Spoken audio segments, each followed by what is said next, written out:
Welcome, everybody. My name is Ken Dulaney. I am Vice President of Mobile Computing at Gartner, a market research firm that hopefully many of you are familiar with. And today we have an interesting session on mobility and security, offering user choice while protecting information assets. And those are difficult things to get together. I'd like to introduce the panelists who will be working with me today on this particular topic. To my right is Jody Ito, Information Security Officer for University of Hawaii. Thanks for waving. Thomas Koo, Chief Internet Technology Officer for Hawaii Pacific University. Bo Monday, Information Security Officer for Hawaiian Telcom. And James Morris, Director of Technology for Mary Knowles School. What we're going to do today is I'm going to start off by talking to you for about 20 minutes about some of the subjects that we research at Gartner, and then we're going to turn it over to our panelists to comment on a variety of topics related to information security and mobility. And they'll speak for about 5 to 7 minutes on each of those topics. And hopefully we'll wrap up with a few questions at 11:15. So without further ado, the first thing I want to start off with here is for you to all to recognize that everything that consumes content is getting really smart. I don't care whether it's the audio receiver in your house or that dumb desk phone on your desk, they're all getting smart. Android, which is one of the primary operating systems of a smartphone, is going into many, many different things and making all those devices smart. One day, all the conference rooms that you all have won't have any whiteboards anymore. They'll all be 70-inch plasma screens throughout the whole office.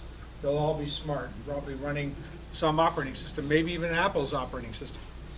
So everything's getting smart. So the security problem is expanding dramatically. And the problem is we have a very deep definition of what security is for mobility on things like laptops. But we seem to have broken a lot of the rules when we go to things like smartphones, tablets, and especially these other devices. So we've got to get ourselves back in control to be able to provide consistent security models across all these devices.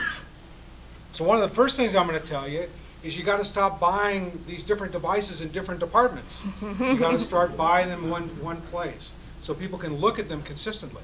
It's also going to help make sure that you optimize costs. Many of us, the young kids today, don't grow up with a desk phone in their rooms. They grow up with a cell phone. You know, when they get to their workspace, they got this thing on a desk that they've never seen before. So we have to worry about consistent security, cost optimization. We do that through new organization structure. Now, the other thing that's important here is not only the device is getting smart, but there's this phenomenon of bring your own device. Many, many organizations, and you can see by our quote here, that 60% of Gartner's customers are either have or are planning to have a bring your own device strategy. That's where the consumer can bring in their personal device and use it to interact with business tools and applications. And that's a serious challenge. How do you keep the information integrity sacred when in fact they have a device that just came from their kids that are using to get in access to your information? And if you think you don't have this, my second phrase here is important. If you permit people to use their home computer, you already have a BYOD program. So a lot of this is about recognizing what's happened to us here and standing back from it all and changing our strategies to be more to embrace these new phenomena. What's happening here is we're moving from this world where we own things, and by owning them, remember when computers were expensive, really expensive, $2,000 or $3,000 for a laptop? We had to buy them for employees. But we got a privilege when we bought them for the employees because we owned it and we could dictate what happened on that device. Now, if they don't like the ugly thing you're giving them, they go out and buy their cute little iPhone and bring that in. And there's so many of them, they overwhelm you by pressure and make you support them. And most of you have probably experienced that.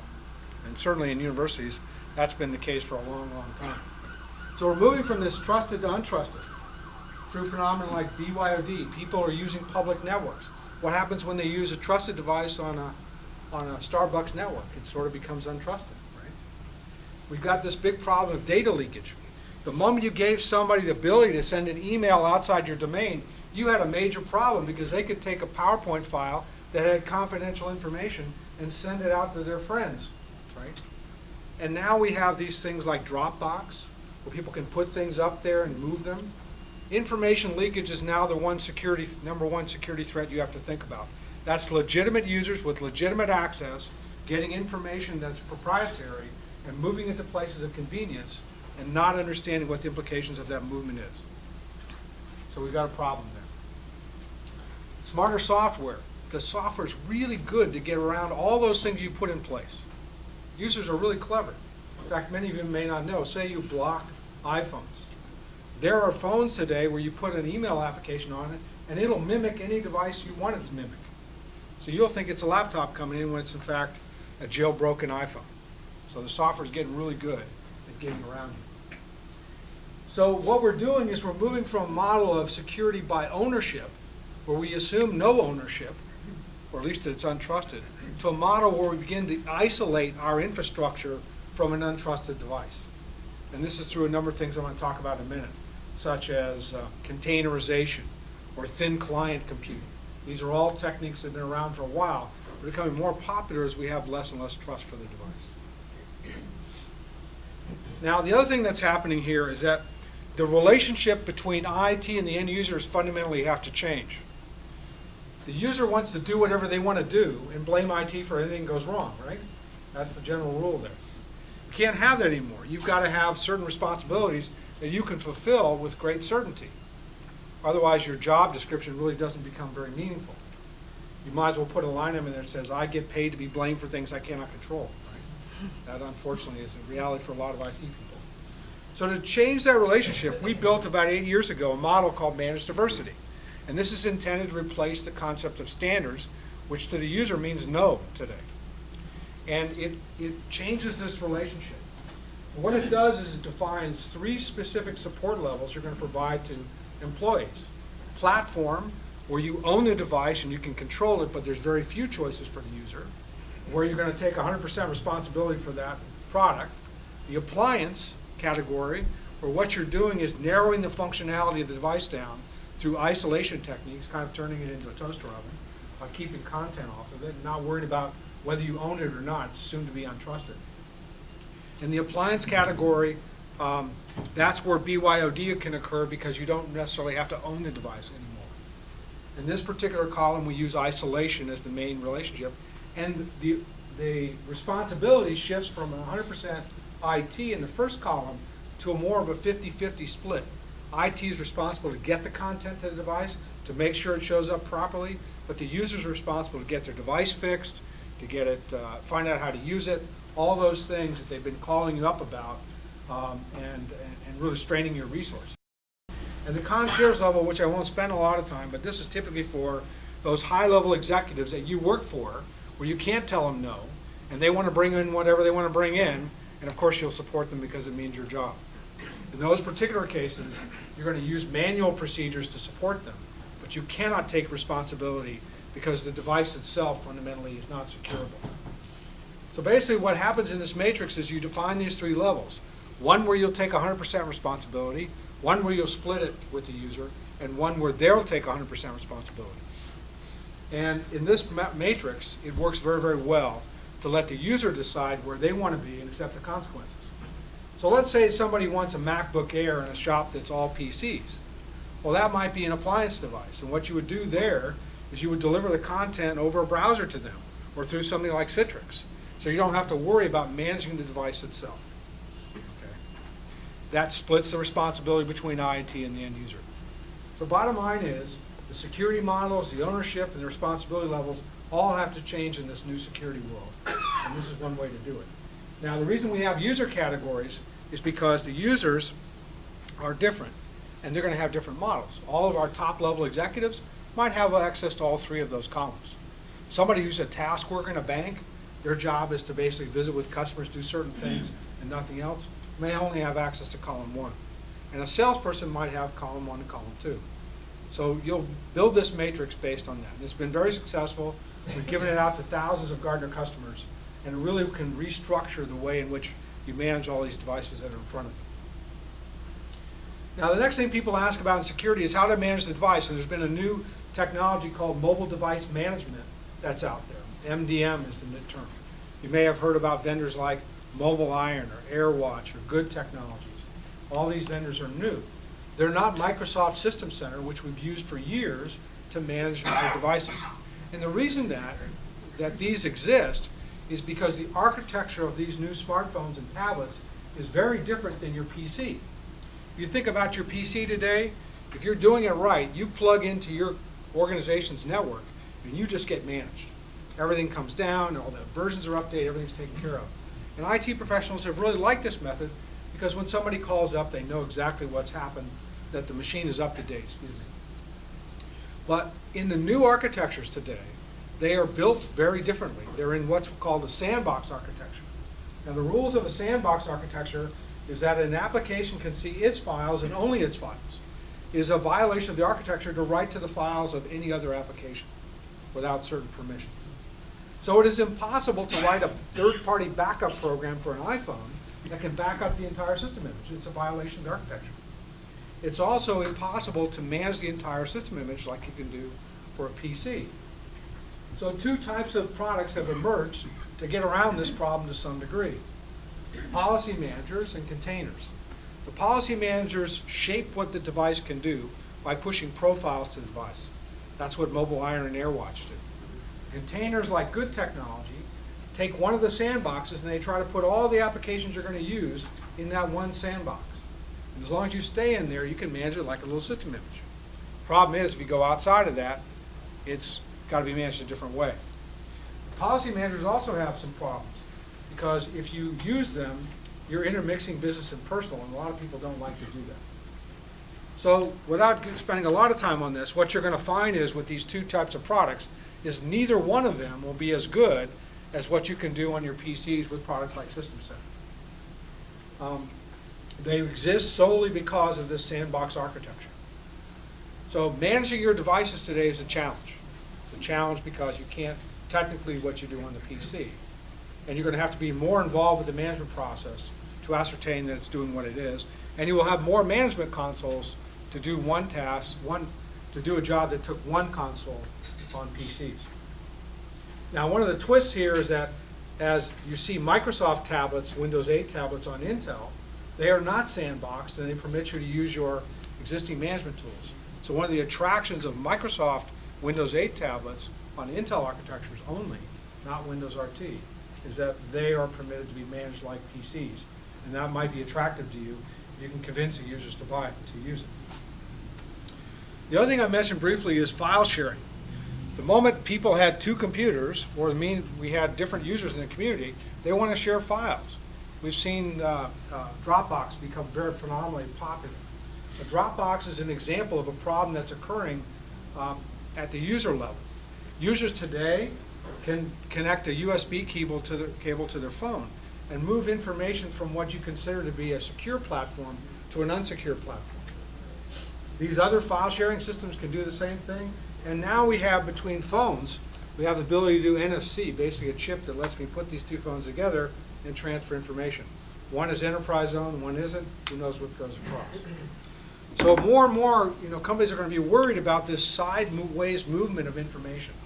Because if you're under e-discovery rules in any way, if information leaks from one PC off to something that's not part of the case, that computer now becomes part of the case. So how do you fix this? Well, you fix this by putting in a mechanism where people can move files, but through a secure file sharing mechanism. And there's a number of vendors who do this. One of the vendors that's popular is called Watchdocs, W-A-T-C-H-D-O-X, and you can look at that. That's secure behind the firewall sharing. But this is an example of where you don't want to necessarily not address the problem because you don't like it. If you don't address the problem, users will find ways around it, and they'll in fact cause more security problems for you. So it's important to address the problem by putting in something that they can use to do what they want to do and make sure it's secure. So in summary, the security models of the past are changing. If you look at what we do today, we really focus on ownership of devices. We have layers, we have walls and constraints, we have permissions that people have to use to get through, to get to the to access the content we want. But in the future, the assumption is no ownership, that everything's untrusted. And we're going to use algorithmic context to determine things. You've all seen the commercial today where you can take a picture of a check and deposit it in your bank. Well, what's going on there? Well, the banking people will tell you, you can write a check on a napkin today. They don't care what kind of piece of paper it is because they can't guarantee it's official paper. So how do they determine whether you should move money from X to Y? They do so through something called identity management. Identity management is an algorithmic mechanism to determine that this is a valid transaction. If you're going to call from your credit card company to say you need to replace your credit card because somebody's misusing it, that's because one of the algorithms spotted you in Home Depot buying something and somebody in Italy buying an airline ticket at the same time. Can't work. Right? Isolation we talked about. And lastly, rights management, which is protecting the information, making sure that as information leaves your enterprise, it's encrypted in such a way that only those people with authorization can read it. So these are new models. It doesn't mean the old models go away. We're now adding these things pushed forward by mobility. This is just a list of some of the research that we have in this area in case you're interested. Dale Aiello, my fellow employee over here, can get you that if you need to. But that's a quick summary of some of the things we cover in mobility and security. So at this point, I'd like to start off with our panelists and really give them about 5 to 7 minutes to really talk about the things that are top of mind for them in mobility and security. And I'll start off with Jody. Oh, well, thank you very much. So I'm from the University of Hawaii, and I sit with the University of Hawaii System Office. So I also have colleagues here from the University of Hawaii, so please feel free to chime in if I misspeak. So they're here to keep me honest. So let me give you the nutshell overview of our University of Hawaii system. So we have 10 campuses with dozens of educational and research and training sessions, centers located across our island. We go from Coconut Island in the middle of Kaneohe Bay to Mauna Kea. And we have so many different communities that we have to address that have different requirements regarding security. So it makes it challenge and opportunity for us to address all of these things. So we have over 60,000 students and over 7,000 faculty and staff, again, across all of our campuses. And some of our considerations that we have to think about is we are highly decentralized, both for reporting and purchasing authorities. So as I sit as a system office, we have a lot of oversight, but not so much authority. The campuses themselves have the authority regarding their community. So, and then we have the different communities being our students, which are for academics. We have our researchers, which, all about sharing data and learning about new things and exploring. And then we have our business operations, right? So which is an entirely different security model that we should be addressing. And on top of that, we have our residential areas, which are our student populations living in dormitories. So they use our networks for leisure and recreation. And so we have to balance this across our institutional network infrastructure, as well as our institutional systems and applications. So anybody want my job? So again, very, very open. We don't know when we're having a visiting faculty member coming in and needing to connect to the network immediately to be able to share his research with a graduate student class. We don't know when a researcher is developing a new protocol, which we may need to let through our firewall. So we don't have the traditional security models to begin with. So we don't have a perimeter firewall. So we inherently, because of the openness that we have to live with, we are inherently an open, and I consider it a hostile network. Now that doesn't mean we don't have areas of our network that we secure, we do. But in general, as you talked about the untrusted environment, we think of everything pretty much as being untrusted. So we come from a totally different space rather than a corporate environment. So for us, how do we address security in a mobile environment? Any faculty, staff, student can come on campus at any given time, bring all of their personal devices and want to connect immediately to be able to do business operations, personal computing, or anything related to their education or research. So we have to let them. So I didn't realize this, but we already have a de facto bring your own device policy, which is let everybody connect. We need to do is operationalize security around the applications and, more importantly, around the data. So we have, within the last few years, as you know, we've been in the news a lot for data breaches. So we've instituted a security program, which is all about the data. So you talked about doing risk analysis, rights management, and identity management. For us, that's critical. We have to know who has our data, are you allowed to have the data, and how long can you use that data for? Well, the first thing we needed to do is find our data. So again, decentralized, over a long period of time, people could use data anywhere they saw fit, which resulted in some of our notable data breaches, right? We didn't know who was using data, and they actually forgot about the data. So we're in this process of pulling it all back. So because it's about the data, we have a policy that dictates that any file that contains sensitive information must be encrypted, no matter where it lives. So it becomes the responsibility of the user, putting the accountability on the person handling that data to know and understand how they have to protect it. So along those lines, we are now instituting training for people who access information from our sensitive institutional applications, and it's mandatory. And if they don't, we're building an identity management and rights access. So if they don't take the training, we will eventually be able to automatically cut them off if they haven't fulfilled those requirements. So this is our plan, because again, it's about the data. We don't know who's bringing what on campus. We don't know what they're grabbing, but it is going to be their responsibility to protect all of it. Anybody can stand up a server in any department at any given time. We don't know what they're buying. We don't know if they're buying a commodity cloud storage account.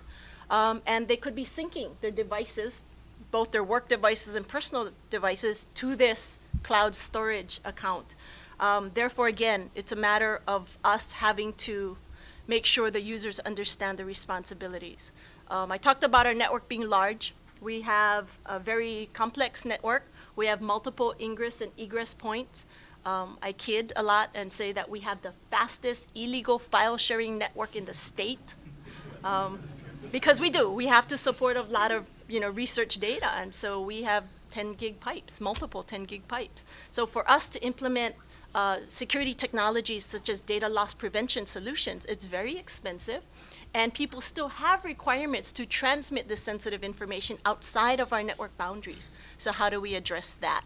So you talked about secure file sharing or file exchanging capabilities. So we do provide that for our community. So it's, again, trying to understand what our community wants to do and help them achieve it without restricting their operations or any of the things that they're required to do in their different communities. So I'm going to pass it on now. So anybody? All right, so I think what's really great about what you just said is you just reinforced, I think, the key themes that, you can't protect the device and the network, so you've got to really watch that application. If somebody's sitting at the door to your application, do you let them in or not? Right. And then once they've got the data, how do you protect that data? So I think that's that. And I will say, I think universities are the best test case, because we're all heading to where you have been for many, many years.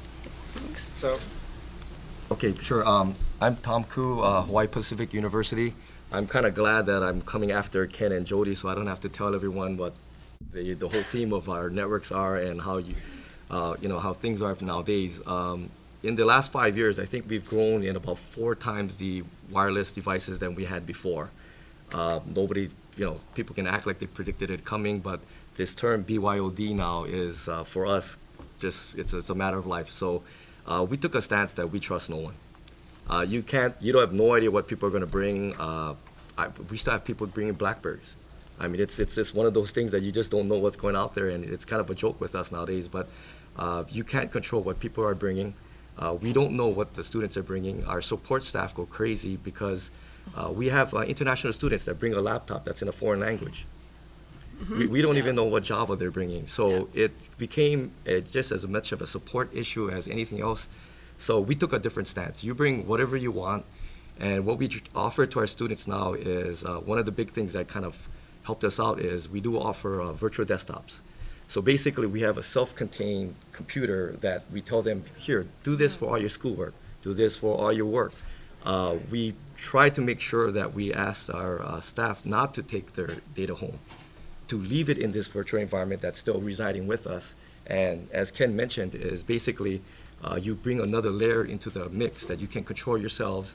You know what the version of Java, the version of Flash Player, and all that other things to make sure that it works with your environment, and give them another option rather than not just utilizing their computers.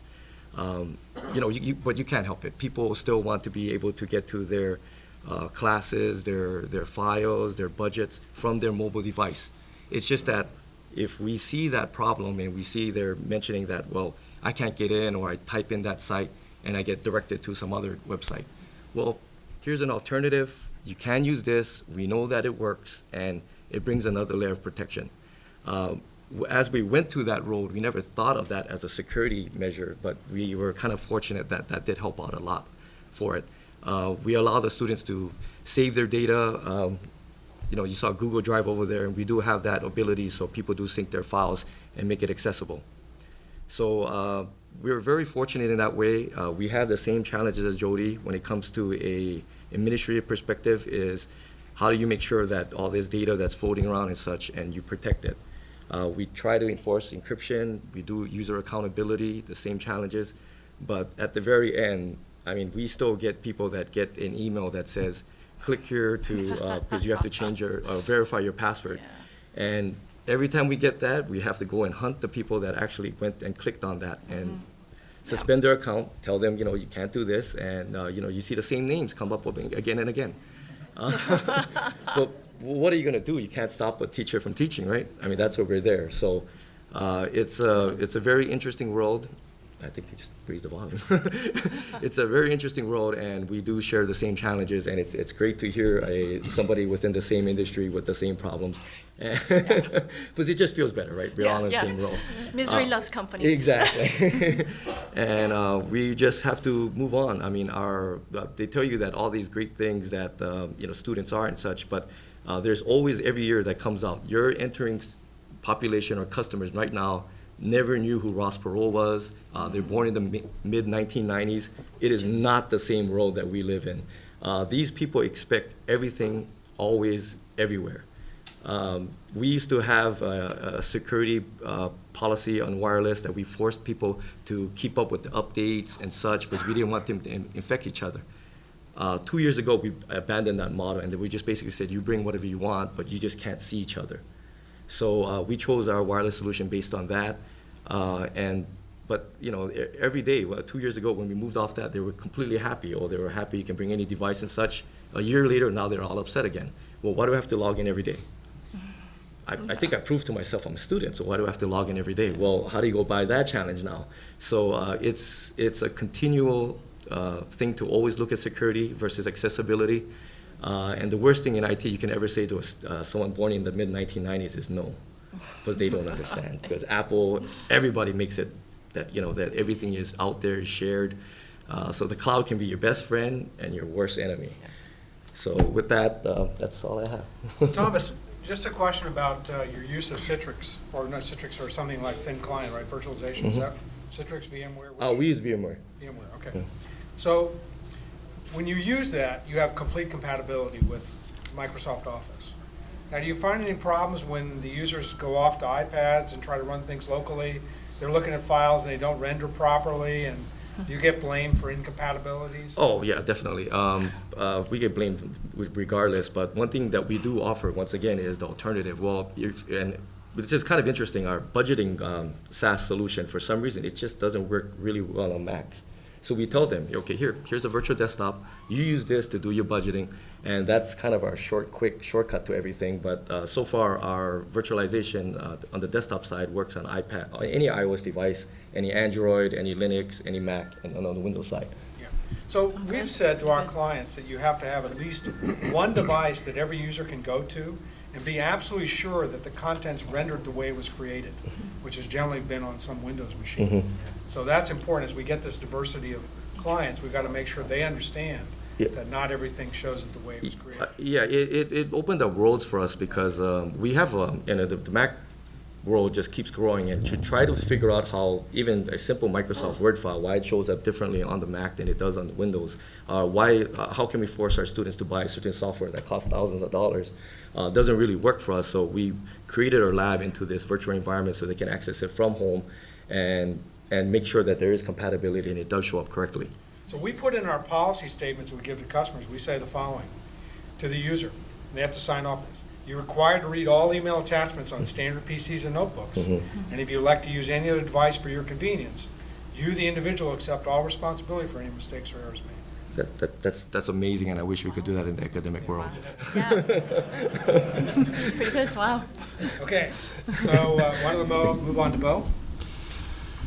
Wow, I'm glad I don't work for a university. It's interesting to hear the perspectives of the education folks, because I think they're really on the bleeding edge. They're dealing with students that will become our employees in a few years. They're being trained completely differently. They're using technology that the private sector hasn't embraced in a lot of ways. And every time a new technology comes out, and we as security practitioners take a look at it, and we say that is the worst idea in the history of ever. And this has been the case with BYOD, and our initial reaction is to curl up in a fetal position under our desks and hope for the Mayan apocalypse so we don't have to deal with it. But I came out from under my desk about middle of last year. These guys obviously came out from under their desks a long time before that, and are actually figuring this stuff out. So, we have to stop as security practitioners from saying, no to everything that comes out. The bottom line, and our folks from universities have understood this for a long time, is the users are going to do what the users are going to do. We have to figure out how to support them in doing their work. I use an analogy. I live on the harbor, and I watch these big ships come in all the time. They're big, huge container ships. They say Costco on the side. No, they say Matson on the side. And they're usually one or two tugboats tied up to them. A little tiny tugboat with a little line going to the front and the back of the boat. And I'm like, how is that tugboat going to stop that ship from doing whatever that ship wants to do? Right? If those tugboats and the ships aren't working in the concert together, something really bad's going to happen. The ship's going to drag the little tugboats around, or the tugboats are going to start spinning the ship around. They really have to work in concert. And I see security practitioners as the tugboats, right? And the organization is the big container ship. And, they have to work together to accomplish their mission, and neither one of them can do it alone. But if the tugboats are going to try and stop the ship, that's not going to work either. So you have to understand what the business is trying to accomplish and try to figure out how to facilitate that. Ken mentioned a lot of the new technology that's coming out. The mobile device management stuff is very compelling, very flexible depending on what you're trying to accomplish. He also mentioned the fact that users will evade what you're trying to stop them from doing, and you just have to kind of accept that. They can mimic a different device. They can use other technologies to proxy their connections around. You have to just kind of accept that they're going to bring a device in that you don't know about, and you have to be prepared to support that. So that's really my message today is as a private sector security practitioner, embrace mobility. It's here, whether you accept it or not, and you have to figure out how to support the business. So I'll just add a couple stories to your comment about users getting around you. So we get a lot of calls from a lot of large organizations, and I can tell you about two of them since they're from government agencies. First one's from Obama's office, called us maybe about a year and a half ago. And they said, well, we're trying to figure out how to use iPads. Of course, my first reaction was, you can't use iPads there. They're not secure. And they said, don't ask, we got to use them, right? So I don't know what they did, but the way I suggested it was kind of what we talked about. Isolate it, put it on like Citrix or VMware View, and keep it off that device. The second thing was interesting, and it shows the creativity of the users. So the Pentagon called us, and they've been using iPads to carry around highly sensitive documents. And I went, well, how can you do that? So what they do is they get the iPads into this staged area, they take them apart, cut the Wi-Fi leads and cut the camera leads, put them back together after voiding the warranty, and the generals carry around documents within the Pentagon to read them, and they're really happy. So, Wow. That's creative. Yeah, So, I think that we see this happen time and again. You know, we saw it with cloud, right? Cloud was the worst idea in the history of ever. You know, how many companies are using cloud now? Everybody's using cloud. You know, we saw before that web services, Web 2.0 stuff. It's just, this is the cycle, and we have to accept it. but I think it's really good we have 3 education institutions here because they do have a big challenge. But I think a lot of us are going that same direction, and how they've worked with the users. You've got to cajole the users. You can't Yes. tell them what to do.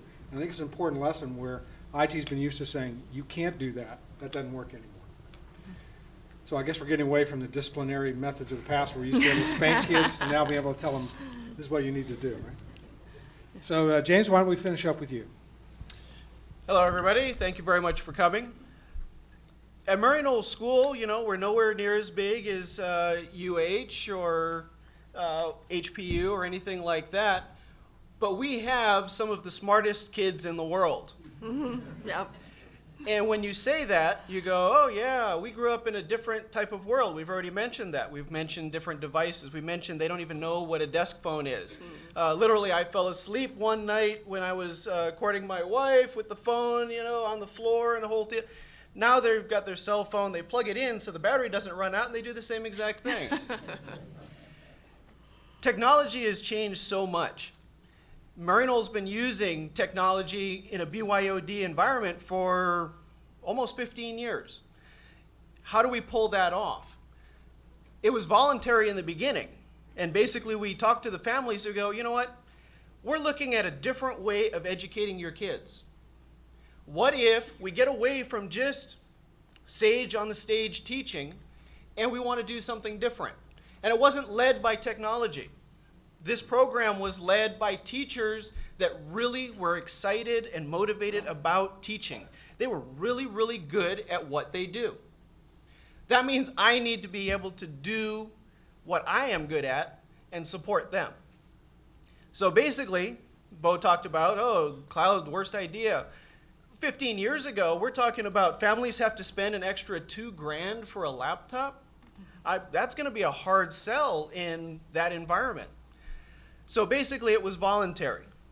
And the reason why we want it voluntary is because these great teachers were going to actually teach 2 classes. The same exact class was going to be taught the traditional way. They've done it for years. And the other class was going to be taught using technology with every student with a laptop, a 1-to-1, on an infrastructure that was not designed to handle it. When I first joined Murray Knowles, we had a 56K frame relay. Woo! We joke about that now, and now we've got hundreds and hundreds of megs feeding our campuses. That makes us all very good targets. So basically, we sat down with our families and we did this. So what do we find? Well, in the first few weeks of school, those kids that were taught the traditional way went along like they always did. The first few weeks, the kids with the laptops ran into all kinds of problems. We couldn't get them on the network properly. It wouldn't work from day one. The next day, somebody else would have a problem. And that group struggled. But what happened is, by the end of 3 weeks, everybody had come together as a group. We had come together and figured out, oh yeah, you got this bad driver. We know what that problem is. Let's fix that. And suddenly, this group surpassed the regular book learners. And that was it. By the end of the first trimester, the work produced by the laptop group was so much more than the regular book group that there was no going back for us. At that point, it became how do we do this? Nowadays, we have to worry about, instead of a nice, clean, staged rollout of how we make it work, you have to worry about the big voice on high booming out, let there be BYOD, and it better work. Technology sits there and goes, okay, we can do that. As the gears in your head grind to a halt, trying to figure out how you're going to get all these devices, everybody's going to bring their own thing, how do you make it all work? And Jody mentioned it. You need to secure the data. And that's what we had to do. We had to secure the data and say, you know what? Our environment, we don't have this huge sprawled out campus like UH. We have small campuses that are surrounded by apartment buildings. Walking between my two campuses, I see 165 access points. How do I secure an environment that's that dense? The kids all know that if they want to get off the network and go do something else, like we block social networking during certain times of the day because the kids really get out of control. Who'd ever thunk that? They know that, hey, Arcadia's got an open Wi-Fi. Some seniors brought in their equipment and they had their grandkids set it up, and hey, to make it easier for grandma, they didn't set up any security. And so the kids on the third floor go, oh, I'm in, okay, we're good. And so they don't bother logging in. They just go do their thing. So Murray Knoll's done a lot of policies. Some have worked, some haven't. One of the big things I did when I first came on is let's all have good passwords. Wow. I actually went from, when I came on board, I had to deal with users with 4-character passwords. Now, I'm not talking 1, 2, 3, 4. They at least use words like beer and dog and book and things like that. And basically I went, okay, I'm not going to get all technical on you, but everybody has to have 14 characters, and it has to have letters, numbers, and at least one special character. I had a friend in law enforcement, works for HPD. Before I went up to talk to the faculty and staff in a combined meeting, I asked if I could borrow one of their SWAT shields. Because literally, I knew that if you try to make a cell like that, it is not going to be easy. Now, all these years later, everybody's used to it. Yes, those first few weeks, I got a lot of dirty looks and a lot of calls to our tech support going, I don't know, this is stupid. I can't remember my password, why can't we go back to the old way? We've taken that change all those years ago, and now we've leveraged it. We now have single sign-on. You now have that to get onto your Wi-Fi. So I've got kids with their Nintendo DSs. Well, you know what?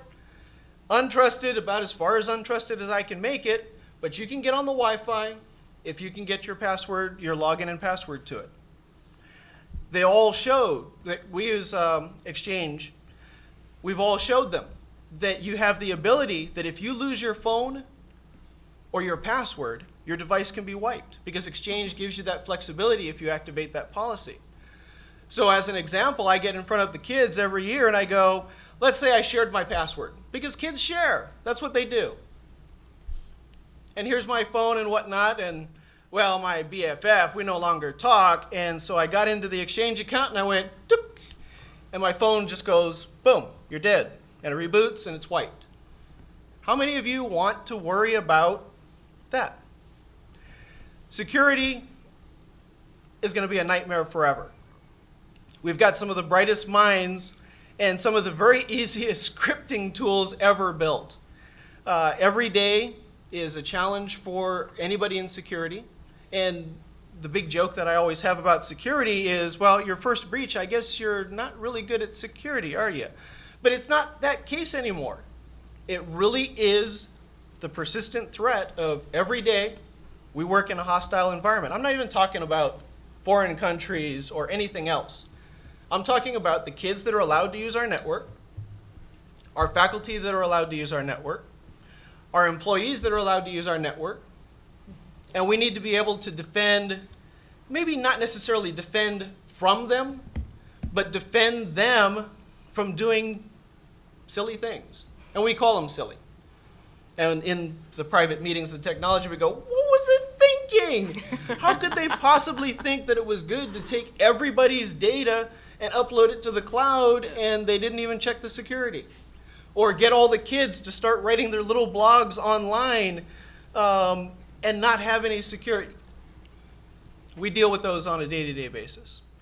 Anyway, that's what Murray Knowles had to do. We secure the data, and we just keep going, and we have no idea what's coming tomorrow. So I was reminded by your description at the very beginning about leaving the phones on all night. I just talked to somebody who has people in almost every state of the union, and he said what he does is he brings GoToMeeting, puts it on his phone, so leaves it on all day, because then people can walk in just like they used to walk into his offices and so forth. And explaining long passwords to users, what I keep telling them is that this is going to keep 14 characters. It's a lot. But anyways, I said this is going to keep you from getting Alzheimer's. Right? Anyways, thanks to our panelists.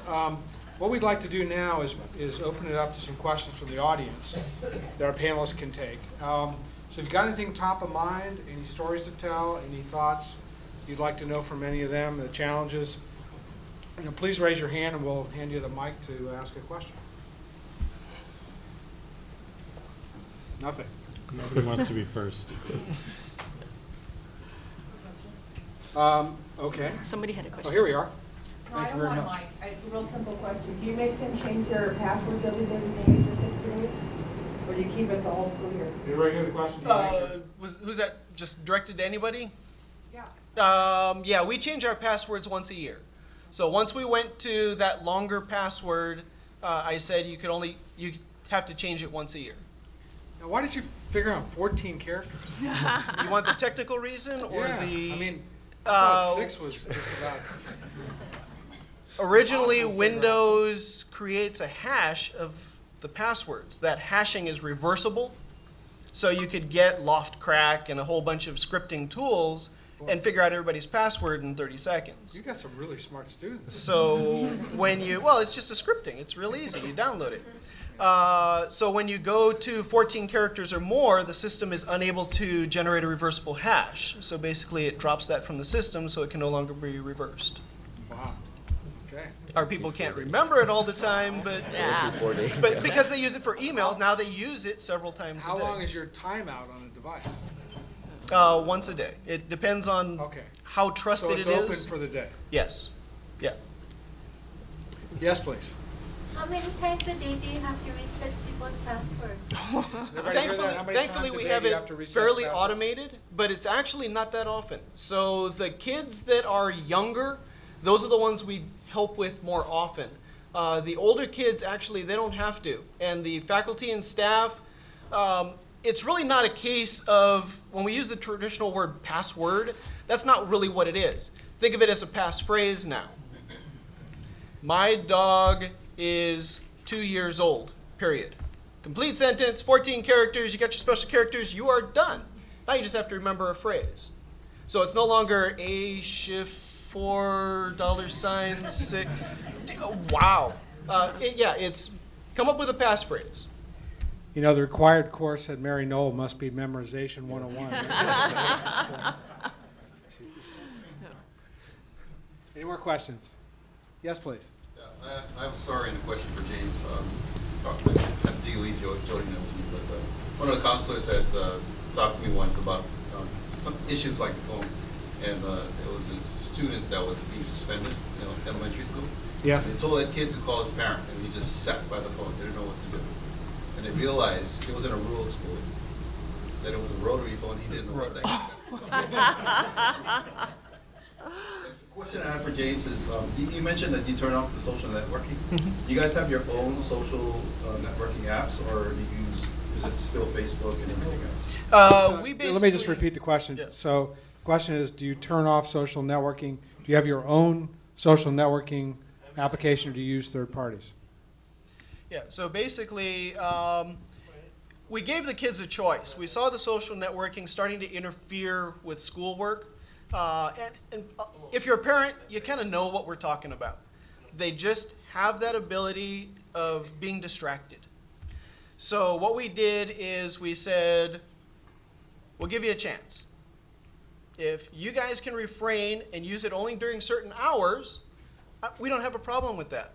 And they went to town just as they always do. So we cut it off for a week and we said, okay, this is what we're going to do. We're going to turn it back on. You guys hold back because we don't want to block social media. It's part of what they do. It's how they're growing up. It's how they really communicate and interact. So basically, they went to town and we shut it down at that point. So basically, we go through this process, but in general, we've blocked out a lot of those social media, but what we do is we allow our teachers to pick certain sites. So Facebook is one of those sites that a teacher is not allowed to pick, simply because it's so distracting with the timeline and everything else. Everything that Facebook is just distracting at times for education. So they're allowed to pick sites that are off-site, and we open up access to those. Now, Thomas and Jody, what do you folks do in education? Are you more, not as restricted, right? Absolutely not. Block nothing. Yeah. How long is your passwords? Our passwords is between, I think, 8 and 16 characters, variable, so must you're up have there. upper, lowercase, special characters, and a number. You're up there too. Yeah. Thomas, Yeah, same? For most of the systems, yeah. But it's kind of interesting hearing him say 14. I mean, there's no way for Yeah. our faculty and the Now, members. is Facebook always a distraction for everybody and a security threat? Or is it actually something that we're going to have to use in the future as part of the way we run businesses? You can't tell somebody that just became an adult that they can't do Right. something anymore. So it's just an application that people will be using no matter what. Yeah. So have you ever had any students really get themselves in trouble? You know, like Define naked trouble. photos? Or Oh, absolutely. Yeah. We get, What happens? What do you do? so What do you do we, when these things happen? you get those copyright violation Oh, notices, don't you? yeah. So we get about 300 a month. And we find a student, we call them in, and then we read them the title. Debbie Does Dallas. Are you guys serious? You're really downloading porn? And they're like all embarrassed. But what we do is we are required to, bring the student in and counsel them. And then they have to sign off on a notice that indicates that they understand it's illegal, in violation of federal law, in violation of UH policy, and the next one will be going to the Student Judicial Affairs, which they could be suspended. It will end up on their student records. But I've not seen a repeat person in my office, so. So Yeah. if they do a report and they copy things off the internet, those are considered copyright Yeah, violations? they're definitely. I mean, Because that's. I think most businesses probably don't worry about that as much, right? Yeah, I mean, we use a service called Turnitin, and which actually, yep. the instructors actually upload their papers and such, and it does comparisons to It what's out there. Checks for plagiarism, turn it in. Yeah, exactly. There's a service for that. Interesting. Thankfully there is. But as Jody kind of mentioned, I mean, we probably have the same problem. We blocked peer-to-peer like everybody Oh, else, and can't claims block you do it. peer-to-peer, Yeah, yeah. exactly. But for academic reasons, you normally don't. But they'll find a way around it. I mean, there's peer-to-peer now that goes over encrypted. Right. There's new methods. Right. So I mean, you can say you block Facebook, but if we tried that, they will just use a proxy server somewhere, or they'll find a way around it. Yeah, like people do in China. Exactly. Yeah. Yeah, exactly. They get on Facebook no matter what, or Twitter and such. Yeah, exactly. So thank you very much for attending today, and thanks to our panelists.